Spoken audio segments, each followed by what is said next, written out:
গতকাল লোকসভায় মহিলাদের জন্য যে আসন সংরক্ষণ বিল বিজেপি সরকার, কেন্দ্রীয় সরকার মানে এনডিএ সরকার এনেছিল, ভারত সরকার, সেই বিল লোকসভায় পাশ হতে পারল না।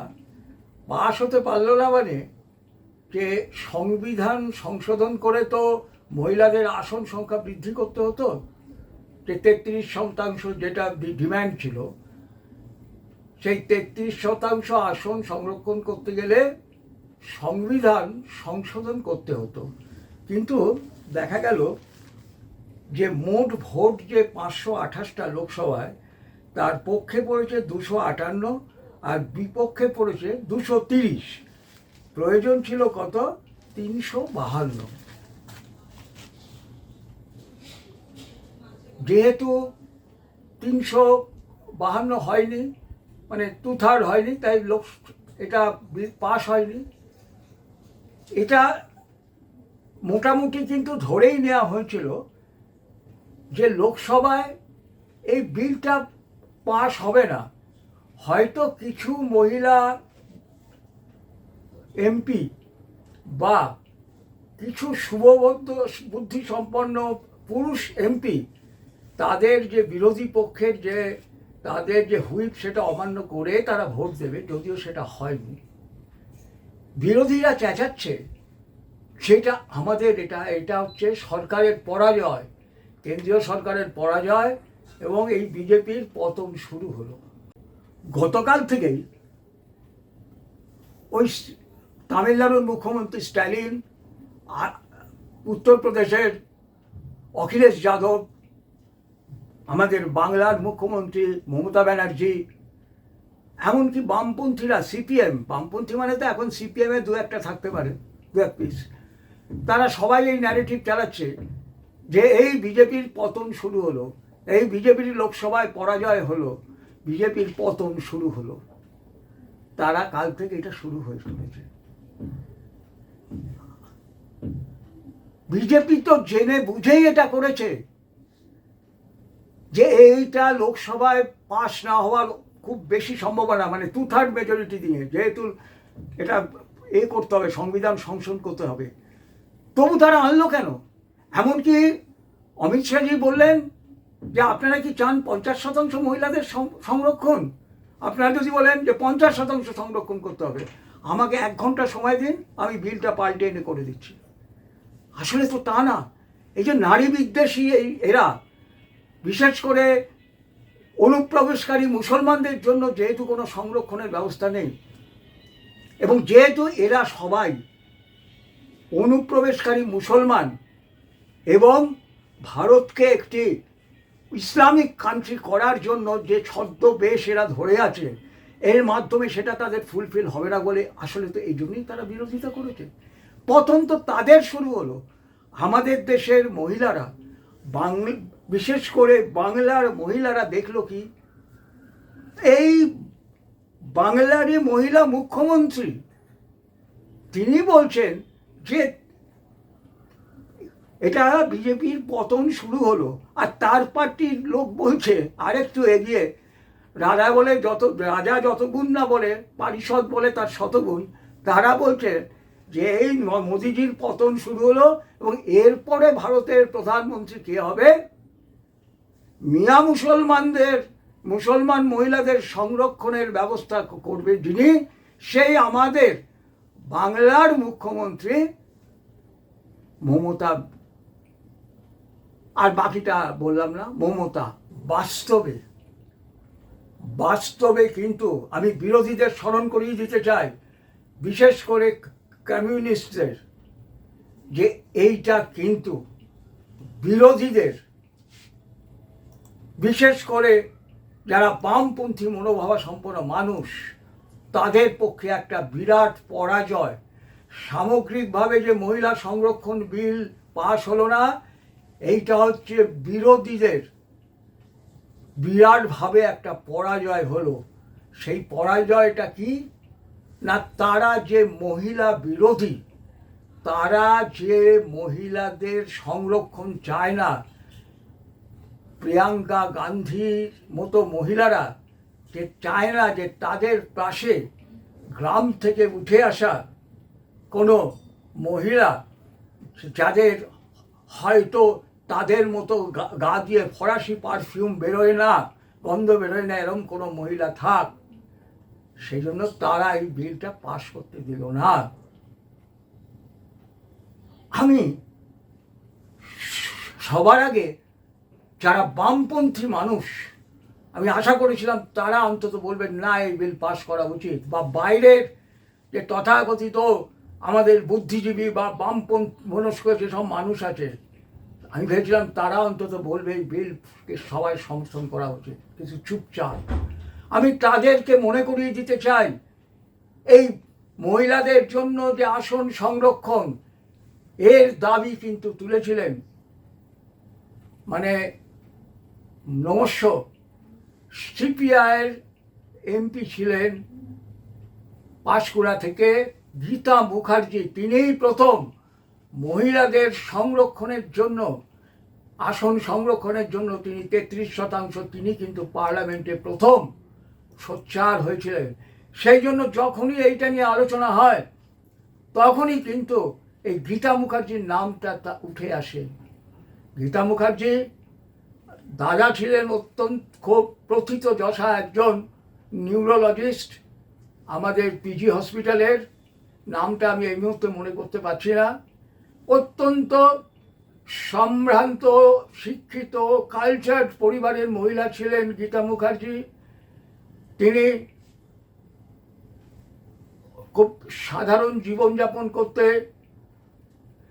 ব্যক্তিগত জীবনে তিনি বাংলার প্রথম অকংগ্রেসি যে সরকার হয়েছিল যুক্তফ্রন্ট সরকারের, সেই সরকারের যিনি মুখ্যমন্ত্রী ছিলেন অজয় মুখার্জি, সেই অজয় মুখার্জির ভাই বিশ্বনাথ মুখার্জিকে তিনি বিয়ে করেছিলেন।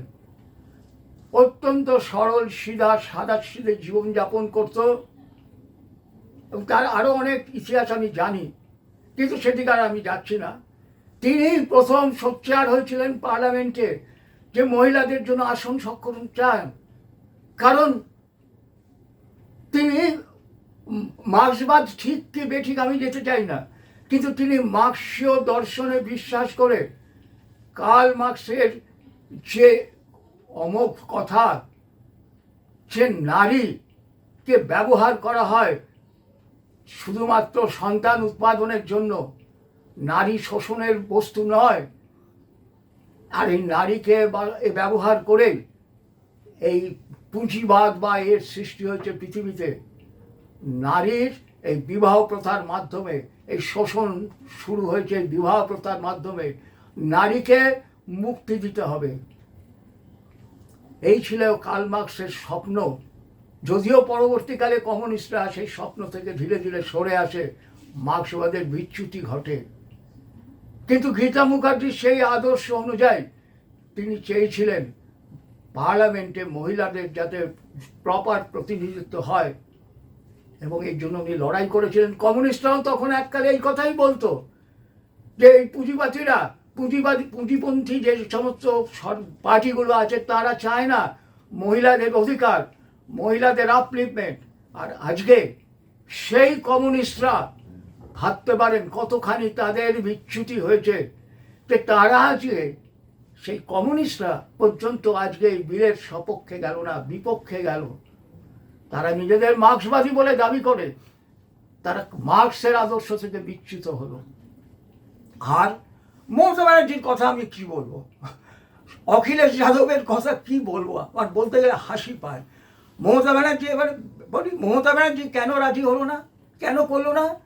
কেন?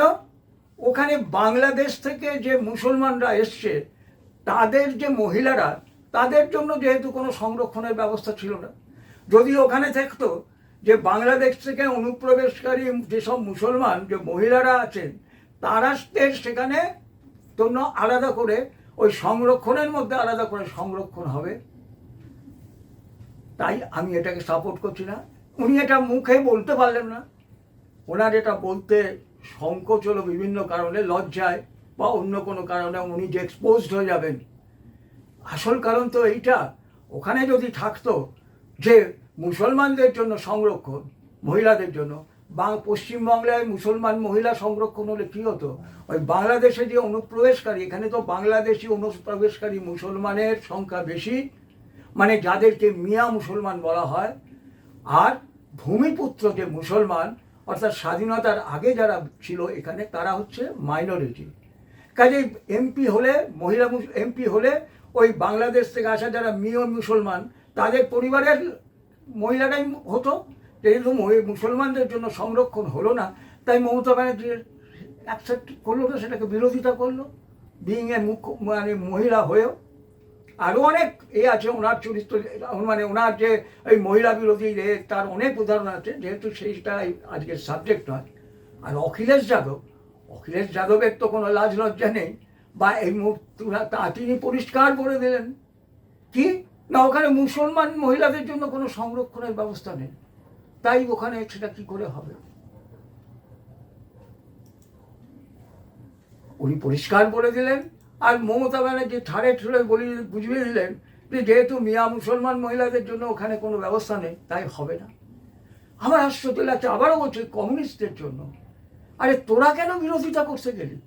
তোরা কি এই সিপিআই তো মুছে গেছে, সিপিএমের কথা বলছি, যেহেতু ওইটা সিপিআইয়ের মানে অরিজিনাল কমিউনিস্ট পার্টির এমপি গীতা মুখার্জি এই কথাটা প্রথম পার্লামেন্টে রেজ করে, এবং কাঁদতে কাঁদতে শেষ জীবনে পর্যন্ত ওনার একটাই স্বপ্ন ছিল, পার্লামেন্টে কেঁদে ফেলতেন, আমি আমার পার্লামেন্টারি জীবনের শেষ পর্যন্ত দেখে যেতে চাই যে মহিলাদের জন্য সংরক্ষণ হলো, ভারতবর্ষের মহিলাদের আপলিফমেন্ট হলো। উনি দেখে যেতে পারেননি। তা আমি ভেবেছিলাম যে সিপিএম হয়তো সমর্থন করবে, যা দু একটা এমপি আছে, কিন্তু না, তারা বিরোধিতা করলো, তারা পর্যন্ত বিরোধিতা করলো। ভাবছি তাহলে কি ওই গীতা মুখার্জি সিপিআই ওই নামটা বেশি প্রচার হয়ে যাবে বলে, এটা যদি সিপিএমের কোনো মহিলা পার্লামেন্ট, ওই বৃন্দা কারাত বা অন্য কোনো সিপিএমের যারা মহিলা এমপি ছিলেন, তারা যদি কেউ পার্লামেন্টে প্রথম রেস করতো, তাহলে হয়তো সিপিএম এটাকে সমর্থন করলো। বন্ধু, এ কথা বলে যাচ্ছি, যতই নোংরা খেলা আপনারা খেলুন, এই ঈশ্বর কিন্তু আছেন, এবং ঈশ্বরের বার দুনিয়ার পার। মনে পড়ে আসামের মুখ্যমন্ত্রী কি ছিল? হেমন্ত বিশ্ব শর্মা, যিনি আজকে বাংলায় প্রচার করছেন, তিনি ছিলেন কংগ্রেসের মানুষ, এবং যে ইলেকশনের আগে উনি বিজেপিতে এসেছিলেন, সেই ইলেকশনটায় যে কংগ্রেস জিতত, অবশ্যই জিতত, বিজেপির আসার কোনো চান্স ছিল না। উনি গেছিলেন দিল্লিতে রাহুল গান্ধীর সঙ্গে দেখা করতে। রাহুল গান্ধীর বাড়ি থেকে যখন চা বিস্কুট এসেছিল, তখন রাহুল গান্ধীর কুকুর সেই চা বিস্কুটে মুখ দিয়েছিল।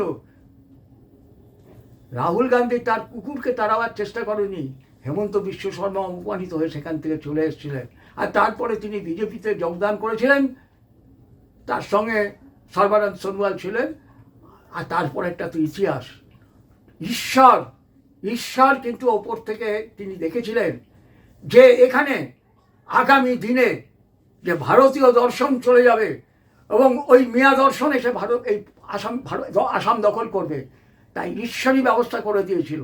কাজে মমতা ব্যানার্জি যতই বলুক যে আজকে যে পতন, এই বিজেপির পতন হলো, আর তার পারিষদরা বলছে যে এইবারে মমতা ব্যানার্জি প্রধানমন্ত্রী হবেন, আপনি জেনে রাখুন মমতা ব্যানার্জি, আপনি ভারতের ভূমিপুত্র এই মহিলাদের সঙ্গে, সে মুসলমান হতে পারে, হিন্দু হতে পারে, খ্রিস্টান হতে পারে, এটসেট্রা এটসেট্রা, যা খুশি, ভারতেরই ভূমিপুত্র মহিলাদের সঙ্গে শুধু মিয়া মুসলমান মহিলারা যাতে না হতে পারে, এই যে আপনি এই যে করলেন, এই যে বিরোধিতা করলেন, এটা কিন্তু ঈশ্বর ওপর থেকে দেখলেন, এবং আপনি ভারতের মুখ্যমন্ত্রী হবেন না, জেনে রাখুন।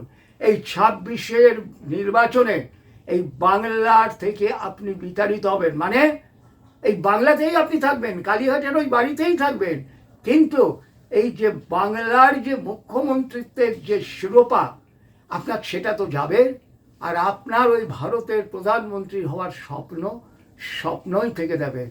ঈশ্বর ওপর থেকে সব দেখছেন, আপনার এই দ্বিচারিতা, এই খেলায় ঈশ্বর দেখেছেন, এবং এইবারই আপনার পতন হবে, জেনে রাখুন, এইবারই আপনার পতন হবে, কারণ ঈশ্বর আমাদের সঙ্গে আছে।